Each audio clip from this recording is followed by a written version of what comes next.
Good morning, ladies and gentlemen. Welcome to Being Bipolar. And today, we're going to discuss fear.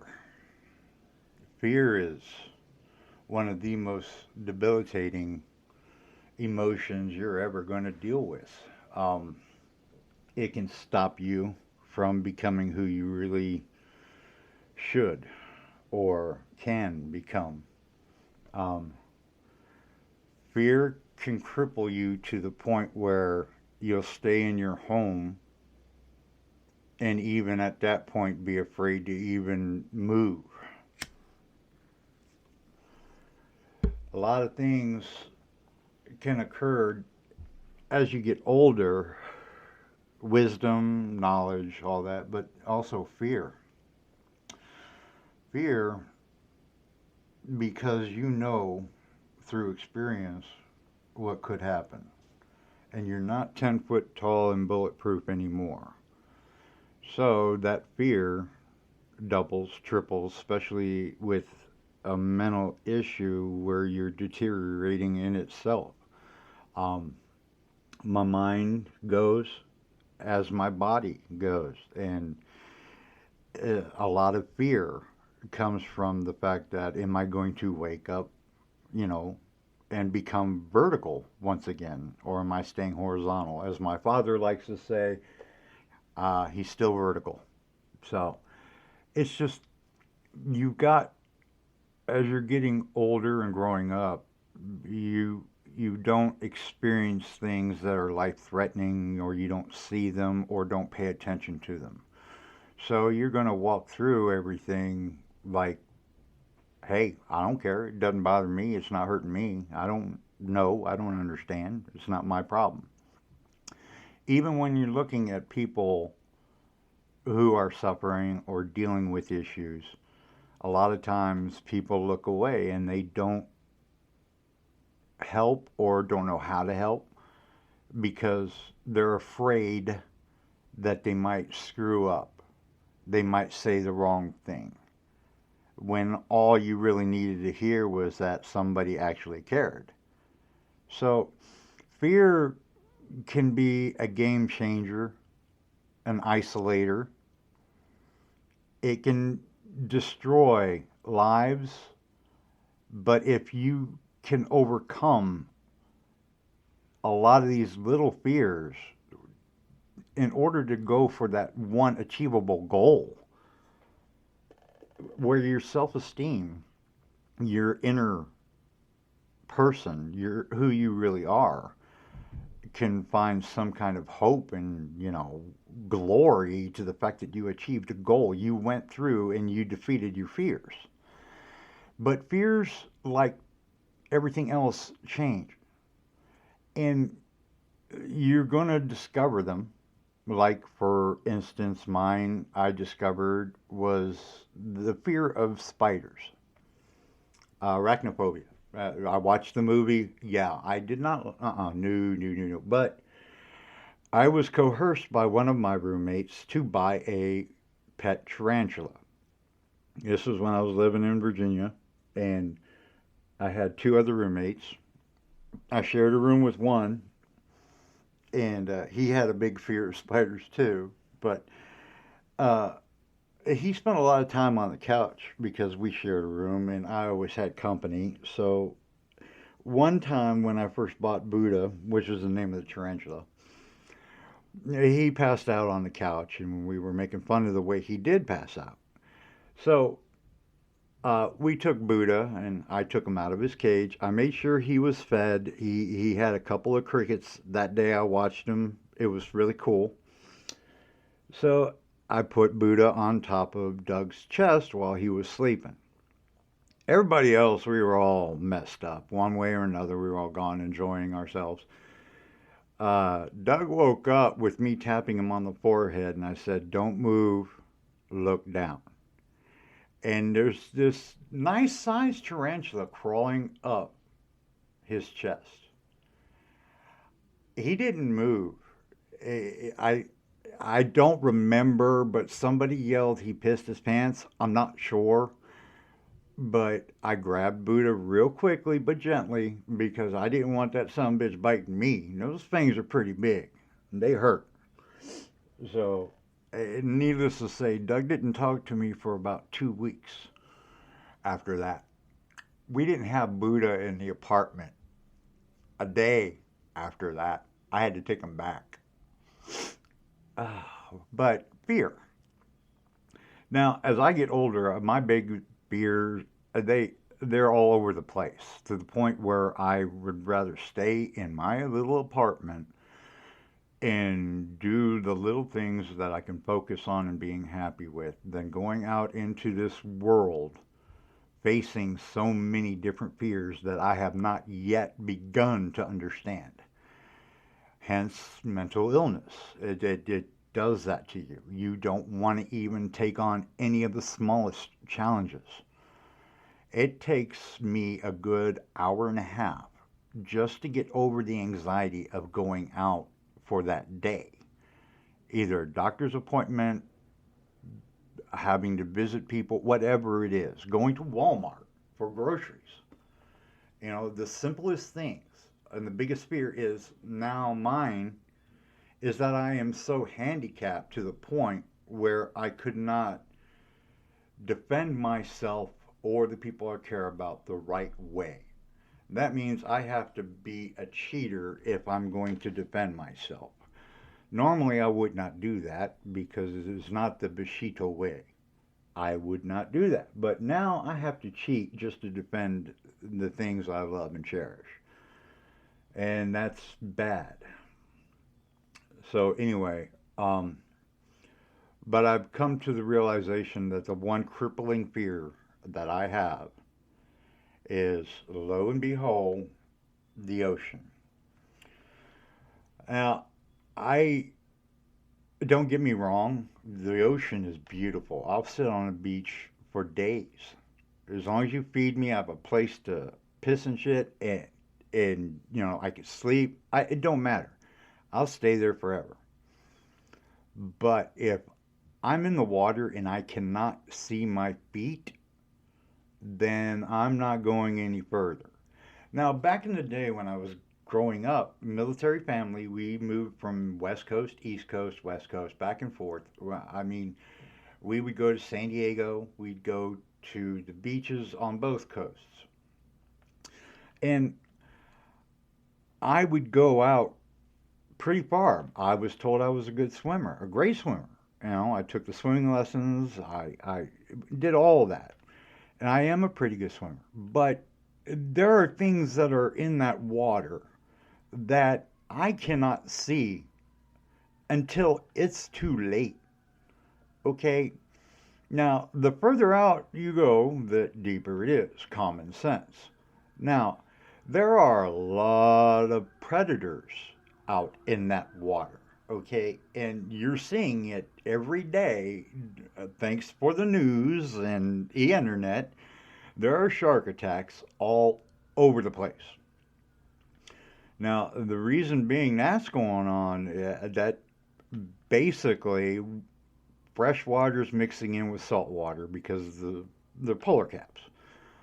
The water is warming up at an increasing rate to the point where it's confusing these animals of their basic direction of where they need to be, their routine that they follow every year, their migration patterns. They're all getting messed up. So the feeding grounds are being confused. Now, all right, let's say a predator like a shark. A great white shark comes up on the shore. He's hungry, but he does not like human. Okay? Humans, I know, I've ate quite a few different humans, and it's an acquired taste. It's almost like monkey brains. You need a little Tabasco sauce and a prayer. So it just gets past your colon in a correct way. But the fear of the ocean for me is because there are so many unanswered questions. Like, for instance, how deep is it really? Have we truly mapped it out? And two, last week on the news, they have more evidence and proof and all that good knowledge, scientific, by the way, of the megalodon. Now, I don't know about you guys, but when there is a shark the size of three humpback whales, maybe four, I don't know, it's pretty big shark, uh, that can pretty much swallow a cruise ship as a buffet. You know, when you see news like that and you already have a fear of the ocean, and then you go and do a dumbass thing like watch the movie Meg. Love Jason Statham, and it, it was a great movie. It just, tripled my emotions when it comes to the great deep blue. Man, and the thing is I grew up swimming in the ocean. I grew up watching Jacques Cousteau. I love aquariums. I love fish life. The coral, the ocean coral, a living, breathing, beautiful. It, the colors, the life is so alive. It's so vivid. I could spend hours watching it on an IMAX, or even getting past my phobias and dive and just sit and watch. I've got a Facebook friend out there who's taking a tour of different temple dive sites, and she's on a cruise right now and she's loving life. I'm looking at all this stuff on Facebook she's posting of a great time. And you know me in history. I love history. And going diving and seeing the temple sites, I would risk running into a shark or two, but I also know in the back of my mind that tours like that are very high in safety, and they make sure that you're certified in diving and they go through the proper procedures. But knowing that is a real big safety net for me, somebody who already has a phobia of the ocean. So that would be something I would really love to do. And as for cruise ships, man, it's not a cruise ship, but when I was young, my grandfather flew out to where we were living in Lemoore, California, and we went down to San Diego, took a flight to Hawaii, and my father at the time was a senior chief for a fighter squadron, VA 147 Argonauts, and my grandfather and I went on a Tiger cruise, which is basically we load up, spend some time in Honolulu. I got to see the memorial, and I got to see how at that time when I was 9, maybe 10, a hamburger in Honolulu at Wendy's, I kid you not, was $8. Now back then you can get it here for like a Wendy's double burger for like 99 cents. There it was $8. But anyway, we did our thing in Honolulu and we took off on the USS Constellation. Now, this is one big aircraft carrier. And like I said, my father was running the mechanics on the fighter squadron. So he was spending 10, 12-hour days and then in and out, how they worked it. I was so young that all I was really worried about were a few different things. One, the air show. The air show they put on was phenomenal. It made Top Gun look like I don't know, pair of squirrels having sex. Okay. But the thing is the second part that made it all worthwhile for me was the second tier of the aircraft carrier where they held a lot of the aircraft, the airplanes and the helicopters.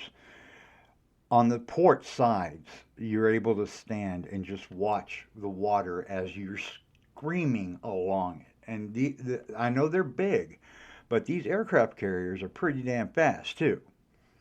But alongside, we had dolphins just jumping up and down, following us. And it's mesmerizing. One of the earliest memories I have of a peaceful sight of beauty.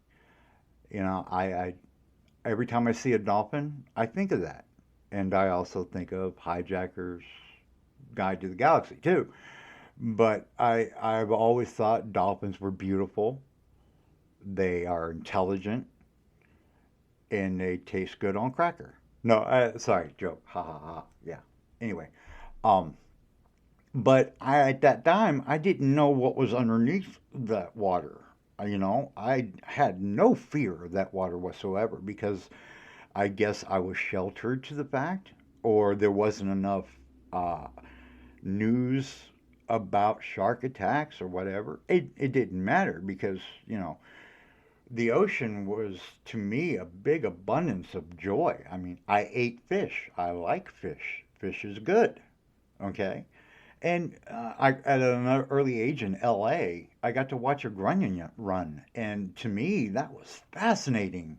As a little kid, I'm seeing this, other than LA streets where that was fun in itself. But the ocean has so many secrets. I mean, you've got the greatest con artist and thief of all time, Columbus. You know, he wrote down a lot of things that he saw during his voyages, and some of them you just like UFOs, lights coming out of the water, a big kraken, things of that nature, and it it's just puzzling that we have all this documentation of all these things that are coming out of the water. Like, there's still pictures out there of Bigfoot riding the Loch Ness Monster at, the loch. Nessie is giving him a ride. I guess it's like a yearly convention, but, there's only one Loch Ness Monster, but there are several Bigfoot slash Sasquatch slash Yeti. But that's a whole different field. We're talking about water. Yeah, the Loch Ness Monster, it exists.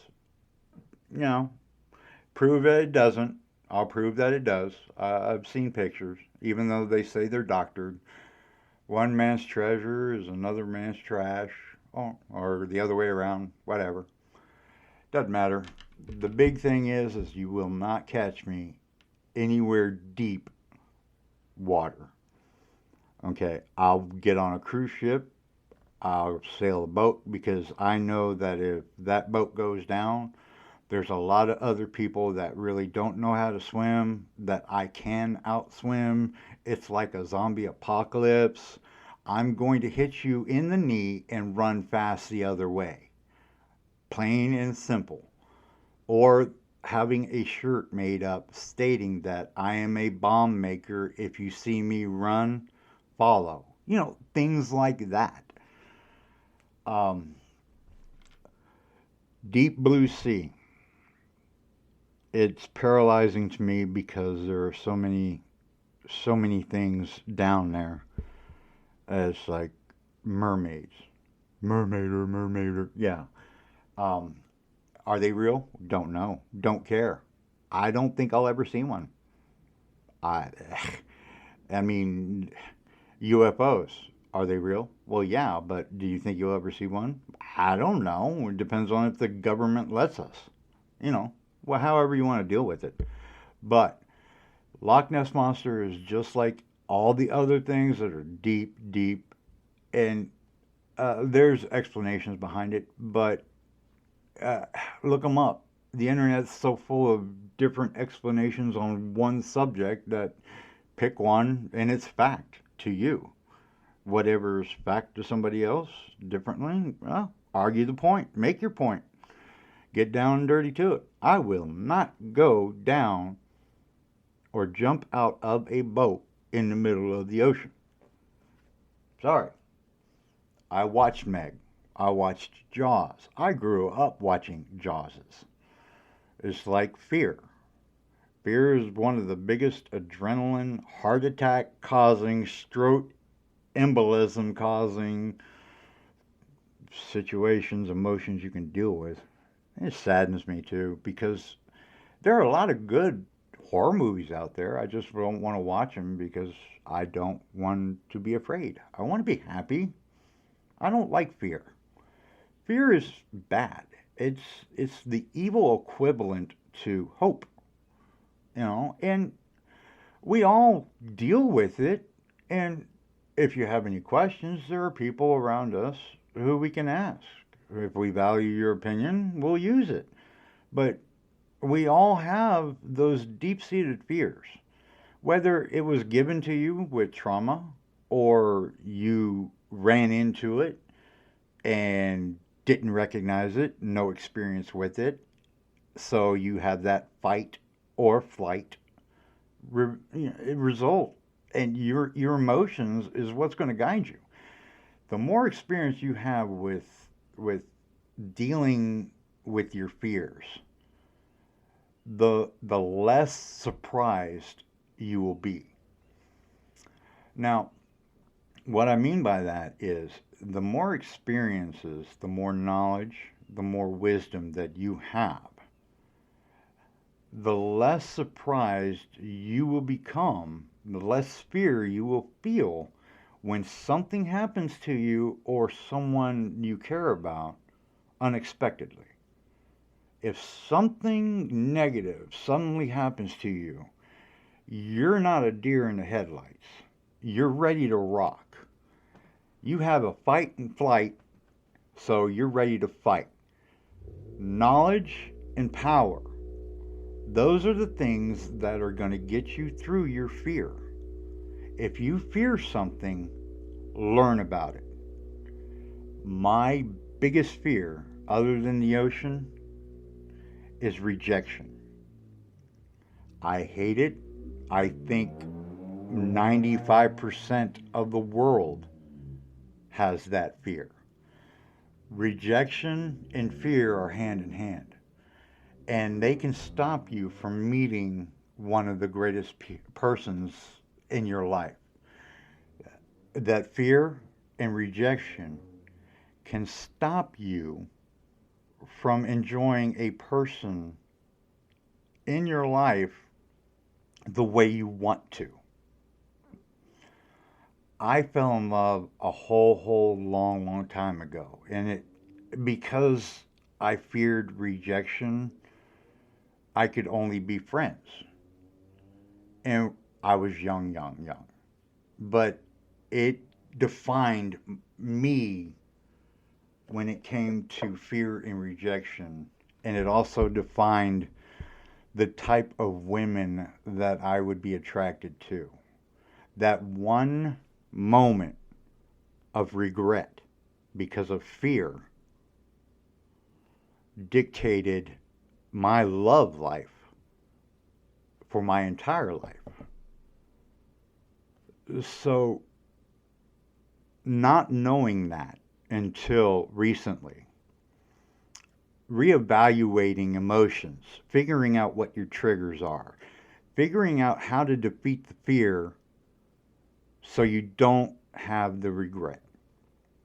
If you want something and that fear is stopping you, learn more about it.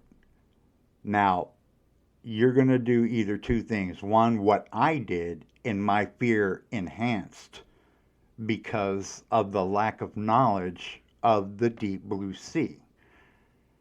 But you could also go the other direction. Get over that fear and enjoy it. Because once fear is taken over and gone, then you have hope of enjoying what your goal, what you achieved. So, all in all, the thing that we all have to figure out is what our fears are and if they are going to control us.